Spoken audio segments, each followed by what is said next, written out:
और समय रहते यदि हमने इन्हें अच्छे संस्कार नहीं दिए तो मान करके चलना कि हम इन बच्चों के भविष्य ही इनका नहीं बिगड़ेगा, हमारा बुढ़ापा भी बड़े खतरे में चला जाएगा।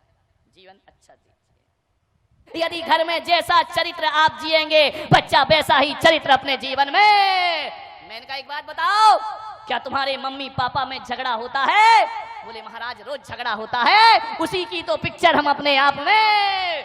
जैसा आप चाहते हैं कि मेरा बच्चा एक आदर्श बच्चा बने, तो माँ बाप से निवेदन है कि तुम्हें भी अपने जीवन में कुछ आदर्श स्थापित करना होंगे। यदि आपका जीवन अच्छा नहीं है, आपके जीवन में यदि पवित्रता ही नहीं है, आपका जीवन यदि अनुशासित और मर्यादित नहीं है, तो ख्याल निकाल दीजिए कि आपकी औलाद मर्यादा पुरुषोत्तम राम बन करके खड़ी होगी। ये केवल एक ख्याली पुलाव है। हमें आज के बच्चे इतने होशियार हैं, इतने होशियार हैं कि जो अकल तुम लोगों को 18 साल में आई है वो अकल बच्चों को 5 साल में आ गई है। ध्यान रखिए, इतनी आज एक्स्ट्रा हो गई है आज की ये जनरेशन, इतनी ज्यादा आधुनिक हो गई है, इतनी ज्यादा आगे बढ़ चुकी है युवा पीढ़ी। मैंने एक बच्चे से पूछा, वही 10 साल का बच्चा होगा, मैंने कहा एक बात बताओ, अपने देश में एक कानून है कि लड़के की शादी की उम्र 21 साल हुआ करती है और लड़की की उम्र 18 साल हुआ करती है। मैंने कहा बच्चे बताओ ऐसा क्या होता है?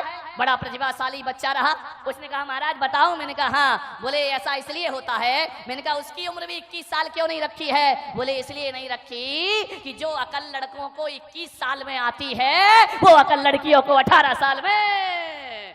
कितने होशियार बच्चे हो गए मेरे भाई। एक टीचर ने बच्चे से पूछा कि बेटा बताओ पैजामा एक वचन होता है कि बहुवचन होता है? बच्चे ने कहा सर जी ऊपर से एक वचन होता है, नीचे से बहुवचन होता है। बहुत होशियार पीढ़ी हो गई है ये, इतनी होशियार हो गई है। ऐसे ऐसे प्रश्न करते हैं ये बच्चे कि हमारे पास कोई उत्तर। ध्यान रखना, अब इस देश में बुद्धू बच्चे पैदा होना बंद हो चुका है। इस देश में गंवार बच्चों ने पैदा होना बंद कर दिया है। आज बच्चा पैदा होते ही मोबाइल हाथ में ले लेता है, इंटरनेट में जाकर के बैठ जाया करता है, कंप्यूटर। अरे माँ बाप को मोबाइल चलाना नहीं आते हैं। बच्चे से कहते हैं बेटा बच्चा पप्पू इसमें कुछ डाउनलोड कर दे। बच्चा कहता बुद्धू राम तुम्हारी जिंदगी ऐसे ही चली गई। ध्यान, बड़े होशियार हो गए ये बच्चे, बहुत होशियार। इन्हें सिखाने की जरूरत नहीं है, बहुत सोच सीख चुके हैं। एक बच्चे ने पूछा, एक टीचर ने पूछा कि बच्चे जरा ये बताओ कि गंगा कहां से निकलती है और कहां जाके मिलती है? बच्चा बड़ा होशियार था। बच्चे ने कहा हमारे पिताजी ने कहा है कोई कहीं से निकले किसी से मिले तुमको कुछ लेना देना नहीं है, इस लफड़े में बिल्कुल मत पड़ना, कौन कहां से मिला और कहां किससे जाकर के मिला। एक बच्चा और था, बोले मैं बताऊं? बोले बताओ। बोले गंगा दोपहर को 12 बजे अपने घर से निकलती है। और कौन बोला? उमेश भिंडी से जाके मिलती है।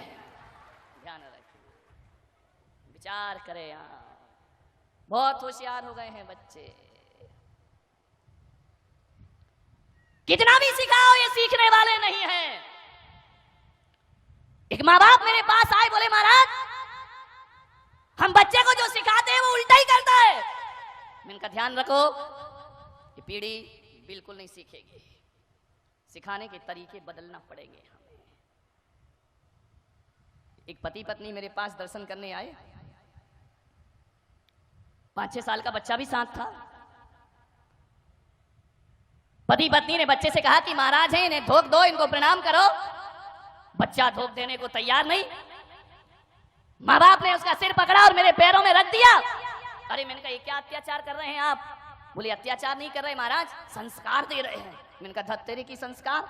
वो अकड़ा जा रहा है, तुम उसकी गर्दन मेरे सिर में लगाए जा रहे, लगाए जा रहे, लगाए जा रहे। बच्चा कह रहा नहीं करूंगा, नहीं करूंगा, नहीं करूंगा। तो मैंने कहा इस तरीके से ये प्रणाम नहीं करेगा। तो उन्होंने कहा महाराज हम कैसे सिखाएं, बड़ा ढीठ हो गया, कुछ सीखता ही नहीं है। मैंने कहा बच्चा ढीठ नहीं हो गया, तुम्हारी सिखाने की शैली गलत हो गई है। छोटा सा बच्चा था, ज्यादा बोलना भी उसे नहीं आता था। माँ बाप से मैंने कहा एक काम करो, तुम दोनों जरा हाथ जोड़ो। माँ बाप ने हाथ जोड़े। मैंने कहा तुम नमोकार मंत्र पढ़ो। माँ बाप नमोकार मंत्र पढ़ने लगे। छोटे से बच्चे ने देखा कि मम्मी पापा हाथ जोड़े हैं, उसने भी झट से हाथ जोड़ लिए। अब नमोकार तो उसे आता नहीं था, वह मुंह से बुदबुदाने लगा और चलाने लगा। अब मैंने कहा तुम दोनों प्रणाम करो। माँ बाप ने प्रणाम किया और बच्चे ने भी प्रणाम कर लिया। एक बात याद रखना, ग्वालियर वालों में आपसे इतना ही कहना चाहता हूँ, ये बात कहने का इतना ही मेरा मकसद है कि ये पीढ़ी 21वीं सदी की पीढ़ी ये सिखाने से नहीं सीखेगी, ये दिखाने से सीखा करती है। अरे जैसा तुम करोगे वैसा बच्चे करेंगे, जैसा तुम दिखाओगे बच्चे वैसा ही। अब सिखाओ मत, इन्हें करके कुछ दिखाइए। यदि आपने दिखा दिया, मालूम है बच्चे कैसे होते हैं? ये जो कैमरा लगाना मेरे सामने, टीवी का कैमरा, कभी छोटे बच्चों को देखना जो पलंग पे लेटा रहता है, वह बोलता कम है, वह देखता ज्यादा है। छोटे बच्चे किसी भी चीज को बड़ी टकटकी लगा करके देखा करते हैं। हमारी पलकें झपक जाएं लेकिन बच्चों की पलकें नहीं झपका करती हैं, बड़ी टकटकी लगा के देखते रहेंगे, देखते रहेंगे। आप सोच रहे हैं कि ये देख रहा है, अरे वो देख रहा नहीं, वो इस कैमरे की तरह निगाहें टकटकी लगा करके देख रहा है। और जो जो बच्चा देख रहा है वो उसके दिमाग में रिकॉर्ड होते चले जाता है, और जो जो रिकॉर्ड होता है वही उसका व्यवहार। अभी कैमरा मुझे देख रहा है, बिल्कुल टकटकी लगाए, यहाँ वहां नहीं देख रहा है, और अभी कुछ नहीं बोल रहा, चुपचाप खड़ा है। और जब मैं चुप हो जाऊंगा फिर ये बताएगा कि मैंने कैसा एक्शन किया, मैंने क्या बोला। अरे कैमरा अपनी तरफ से कुछ नहीं बोलता, जो बोलता है वह हमारे को देखकर बोलता है। और बच्चे अपनी तरफ से कुछ नहीं सीखते, जो भी सीखते हैं वह परिवार को देख करके सीखा करते हैं, हमारे व्यवहार को देख करके सीखा करते। हमारे घर में कैसा व्यवहार, एक पति बार बार झुंझलाएगा, बात बात पर उत्तेजित होगा। मैं आपसे पूछता हूं, सोचो बच्चा क्या रिकॉर्डिंग करेगा। एक बात ध्यान रखिए, जब तक औलाद नहीं हुई है तब तक जो करना है कर लो, और जिस दिन किसी औलाद को जन्म दे दो तो माँ बाप बनने का रोल अदा आपको करना चाहिए, शिक्षक बनने का रोल अदा आपको करना चाहिए। माँ की गोद बच्चे की प्रथम पाठशाला हुआ करती है। स्कूली ज्ञान के भरोसे मत रहना। स्कूलों में तो केवल डिग्रियां पकड़ा दी जाएंगी, स्कूलों में डॉक्टर बनाया जाएगा, इंजीनियर बनाया जाएगा, वकील बनाया जाएगा, स्कूलों में IAS IPS अफसर बना दिया जाएगा। लेकिन ध्यान रखना, स्कूलों में डिग्रियां मिलेंगी, तुम्हारे बेटे को डॉक्टर इंजीनियर बना देंगे, लेकिन एक बात ध्यान रखना, स्कूल की शिक्षा डॉक्टर और इंजीनियर बनाती है, माँ बाप की शिक्षा एक अच्छा इंसान बनाया करती है। आप अपने बच्चे को अच्छा इंसान बनाइए, एक आदर्श व्यक्ति बनाइए। कैसा जीवन है? एक दादाजी को बच्चा जवाब दे देता है, क्या संस्कार है आपके घर में? विचार करिए, सोचिए आप। एक दादाजी को बच्चा जवाब दे रहा, मैंने दादाजी से कहा कि दादाजी ये जवाब दे रहा है आपको। बोले क्या करूं महाराज, सुनता ही नहीं है। एक बोलो तो 1000 सुनाता है। मैंने कहा तुम कैसे दादाजी हो? बोले महाराज पूरे जीवन में मेरे बच्चे ने कभी मुझे जवाब नहीं दिया होगा, जो पोता मुझे जवाब देता है। मैंने कहा एक काम करो, जब ये तुम्हें अनर्गल बोले, जब तुम्हें जवाब दे, एक चांटा गाल में जोर से बच्चे को मार देना चाहिए। बोले महाराज कई बार मन होता है लेकिन मारने की हिम्मत नहीं होती। मैंने कहा क्यों? बोले मुझे डर लगता है कि बच्चा पलट के मुझे चांटा ना मार दे। आप सोचिए, विचार करिए, क्या संस्कार दिए हैं आपने। अरे तुम्हें दादाजी होने का हक किसने दे दिया कि एक पोते से आपको डर लगता है? नहीं मेरे भाई, ऐसे बच्चे एक आदर्श व्यक्ति तो नहीं बन सकते हैं। यदि एक दादाजी और एक बाप अपने बच्चे से कुछ कहने में डरता है तो समझना वो ऐसे आत्मघाती संस्कार दे रहा है कि आज बच्चा माँ बाप पर धौंस जमाता है, कल मोहल्ले में जमाएगा, परसों समाज में जमाएगा, और एक दिन तुम्हारा बेटा आदर्शवादी बेटा तो ना बनेगा बल्कि आतंकवादी बेटों में उस बच्चे का नाम शामिल हो जाएगा। आपसे मेरा निवेदन है, इतनी जुर्रत बच्चे की नहीं होना चाहिए कि वह माँ बाप को पलट करके जवाब दे सके। ध्यान रखिए, कैसे होगा ये? जब पति पत्नी रात दिन झगड़ते रहेंगे, लड़ते रहेंगे, जब आप अपने माँ बाप को जवाब देंगे तो औलाद भी तुम्हें जवाब देगी। ध्यान रखिए, बच्चे वही करते हैं जो तुम करते हो। ध्यान रखिए, आप सोचते हो कि बुढ़ापे में हमारा बच्चा हमारी सेवा करे, एक अच्छा बेटा बने, तो आपसे मेरा निवेदन है कि आज से ही अपने घर में बुजुर्गों का सम्मान करना सीख जाइए। अरे मैं कहता हूं कि अपनी भाषा पर विशेष ध्यान दीजिए। आदमी इतनी अनर्गल भाषा बोलता है कि वह भाषा एक दिन उसकी आदत बन जाती है और ये आदत ब्लड में जाकर के घुल जाते हैं संस्कार, फिर वही उसकी जिंदगी बन जाती है। आदर्श व्यक्तित्व बनिए, भाषा का एक आदर्श होना चाहिए। ऐसा परिवार बनाओ, ऐसा माहौल बनाए माताएं कि बड़ों से ही आप कहना ना सीखें, बल्कि बच्चों से भी आप कह करके बातें करें, बच्चों में भी जी लगा करके बातें करें। अरे बच्चों की बात तो छोड़ो, मैं तो कहता हूं कि तुम्हारे घर में जो नौकर रहता है ना, उससे भी इज्जत से पेश आइए। इज्जत से पेश आएंगे ना तो नौकर ये नहीं कहेगा कि हर साल मेरी तनख्वाह बढ़ाओ। यदि सम्मान दोगे तो उतनी तनख्वाह में भी आनंद के साथ जी लेगा, आपकी इज्जत करेगा, आपका सत्कार करेगा। इज्जत से पेश आइए, ऐसे शब्द ना बोले। मैं बड़े आदर के साथ बहुत बहुमान देता हूं कि जैन समाज में एक समाज ऐसी है जिसने आज भी अपनी भाषा की सभ्यता नहीं खोई है और इतनी अच्छी भाषा उनके घरों में बोली जाती है। मैं कोई पक्षपात नहीं कर रहा हूं, मैं पूरे देश में घूमा करता हूं, लेकिन कह सकता हूं कि जैन समाज में खंडेलवाल जैन समाज वो समाज है जहां बोली में आदर्श हुआ करता है, बोली में सभ्यता हुआ करती है। अरे बड़े तो बड़े, वहां तो साफ लगा करके बात की जाती है, वहां तो अच्छे शब्द बोले जाते हैं, वहां काका जी नहीं कहा जाता है, काका साहेब कह करके बुलाया जाता है। और तो और वहां ऐसा कल्चर है, उनकी ऐसी संस्कृति है, ऐसी पढ़ी लिखी समाज है कि ड्राइवर को भी ड्राइवर कह के नहीं बुलाते हैं, उसे भी ड्राइवर जी कह करके आवाज दिया करते हैं। ये सभ्यताएं सीखिए। आप कैसा बोलते हैं अपने घर में? इज्जत से बोलेंगे तो बच्चा भी इज्जत से बोलेगा, ध्यान रखिए। मान्यवर, किसी आदमी को क्या चाहिए? दो मीठे शब्द चाहिए। और क्या चाहिए? तुम्हारे घर कोई आ जाए, मैं कहता हूं चाय फीकी हो तो चल जाएगी, लेकिन आदमी की वाणी बड़ी मीठी होना चाहिए। मीठी वाणी होगी, वाणी अंतरंग का दर्पण हुआ करती है। आप जिन शब्दों का प्रयोग करते हैं उससे आपके स्तर का पता चलता है। जिन भाषा का आप प्रयोग करते हैं उससे आपके चिंतन का पता चलता है। यदि आप असभ्यता भरी बातें बोलते हैं तो समझ लीजिए कि हमारा स्तर बहुत गिरा हुआ स्तर है। अच्छी भाषा का प्रयोग करिए। नौकर से भी आप कहकर और जी लगाकर बात करना सीखिए। यह है बच्चों की परवरिश करना। मान्यवर, सोचना है आपको। एक दो दिन अटपटा लगेगा जिन घरों में आदत नहीं है अच्छे से बोलने की। अब एक दो दिन यदि आप कहोगे बच्चों से तो बड़ा अटपटा लगेगा कि हम क्या बोल रहे हैं, ऐसा लगेगा, हंसी भी आएगी। लेकिन आप इस हंसी से मत घबराएं। 2-4 दिन बुरा लगता है और एक दिन यही शब्द हमारे जीवन की आदत बन जाया करते हैं। और आज जो बुरा लग रहा है, 2 लोग घर के हंसेंगे, कोई बात नहीं है, लेकिन कल जो हंसने वाले हैं वही तुम्हारा आदर्श व्यक्तियों में नाम लेंगे, वही तुम्हें इज्जत से बात करेंगे। इसलिए कभी भी राजस्थान में, मारवाड़ में आप जाइए, जोधपुर में जाइए, वहां तो मेरे भाई गाली भी बड़ी अदब से दी जाती है। वहां कुत्ते को कुत्ता नहीं कहा जाता, वहां कुत्ता सा कह करके बुलाया जाता है। गाली भी देना है। कोई आ जाए मेहमान तो कहा जाता है पधारो सा, और जाता है तो कहा जाता है पधारो सा। कोई नहीं कहता कि अब आप जाइए। विचार करिए आप, भाषा में सभ्यता होना चाहिए। सभ्य भाषा होगी।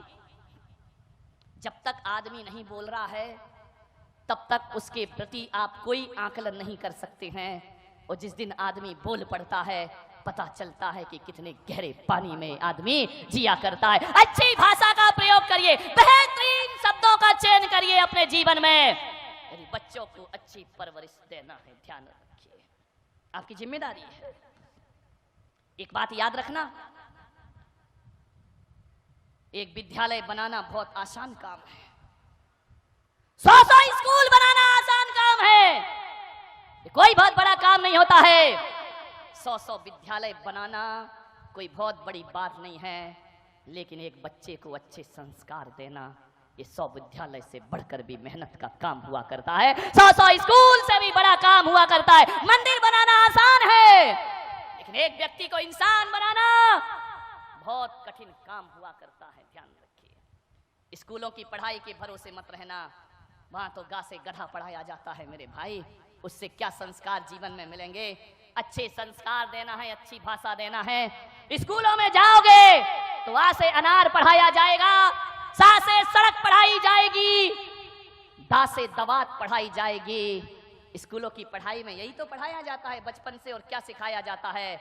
लेकिन मैं कह रहा हूं, मुझ पुलक सागर की पाठशाला में आना, मैं आ से अनार नहीं सिखाऊंगा, मैं आ से अदब सिखाऊंगा और सा से सलीका सिखाऊंगा। अरे आ से अदब सिखाइए, सा से सलीका सिखाओ, दा से दोस्ती सिखाइए मान्यवर, और बा से बहादुरी सिखाइए। बा से बकरी सिखाओगे तो बकरी जैसा मैं करता रहेगा जिंदगी भर। क्या पढ़ाया जाता है स्कूल में? आजकल एक वो अंग्रेजी और आ गई, कॉन्वेंट की शिक्षा हमारी छाती पे चढ़ करके बैठ गई। जब तक 2-4 फर्राटेदार इंग्लिश के शब्द ना बोले जाएं, तब तक लगता है ये पिछड़ा हुआ आदमी है, बड़े बैकवर्ड का आदमी है, ये आदमी आदर्श नहीं है। मैं कहता हूं कि अंग्रेजी के पास वो शब्द नहीं होंगे जितनी सभ्यता के शब्द हमारी हिंदी के पास हुआ करते हैं। विचार करिए आप, इंग्लिश से ज्यादा कठिन काम हिंदी हुआ करती। अंग्रेजी में तो बड़ों को भी यू बोला जाता है, छोटों को भी यू बोला जाता है, बराबर वालों को भी यू का अर्थ होता है तुम।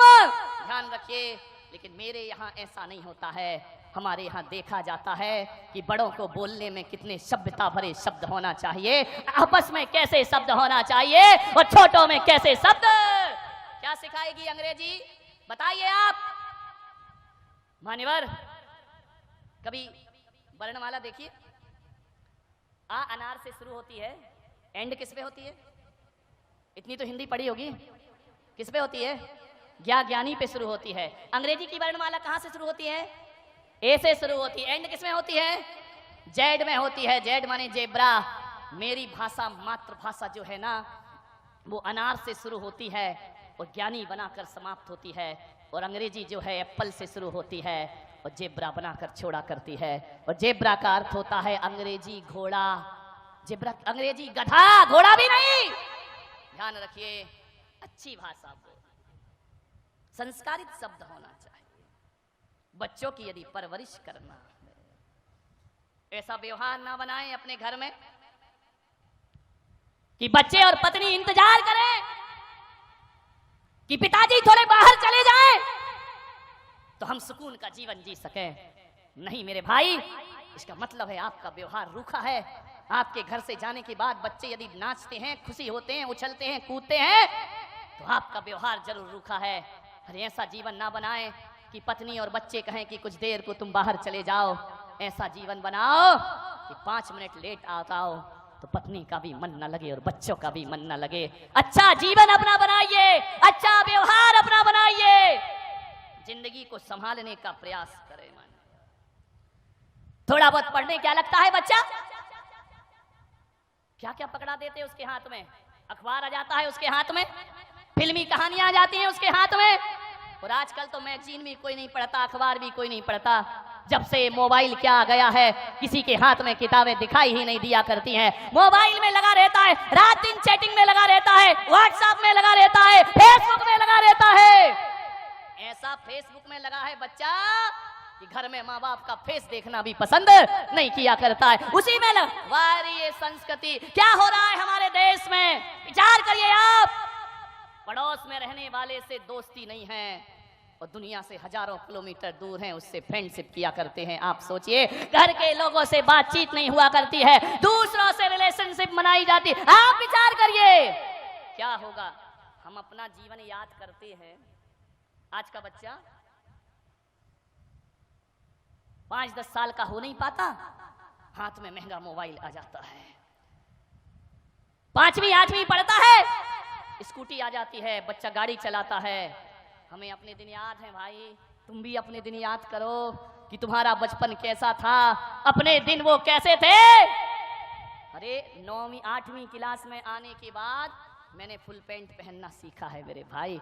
हाफ पैंट में ही 8वीं क्लास तक पढ़ लिया करते थे, स्कूल में भी हाफ पैंट में ही चले जाया करते थे। अरे मोबाइल की बात तो छोड़ो, प्रतिदिन चने खाने को 10 पैसे भी नहीं मिला करते थे। ध्यान रखिए, उसमें अभी देखना पड़ता था, कई बार मनुहार करना पड़ता था। 10-10 पैसे चाराने के लिए हमें इंतजार करना पड़ता था। आज कितनी सुविधाएं हमारे बच्चों को है, टीवी है, इंटरनेट है, कंप्यूटर है, गाड़ी है, सब कुछ उसके पास है। आज पहले तो हम अपने माँ बाप से नजरें मिलाने में हमें डर लगता था, उनके सामने जुबान खोलने में डर लगता था। आज तो बच्चों को इतनी सुविधाएं दी जाती हैं, सब कुछ लगा देते हैं माँ बाप उनके लिए। पहले इतने लाड़ प्यार से कोई राजा रानी के बच्चे पला करते थे, जैसे आज साधारण लोगों के बच्चों का लालन पालन हो रहा है। बहुत अमीर लोगों के बच्चे होते थे जो बड़े लाड़ प्यार से पढ़ाए जाते थे, उन्हें बाहर पढ़ने भेजा जाता था। आज तो हर माँ बाप अपने बच्चों को बाहर भेज देता है कि उसका करियर बनना चाहिए, उस बच्चे का भविष्य बनना। कितनी सुविधाएं बच्चों को दी गई हैं भाई, मैं विरोध नहीं कर रहा हूं। दो, तुम्हारा लाडला है, कोई दिक्कत नहीं है,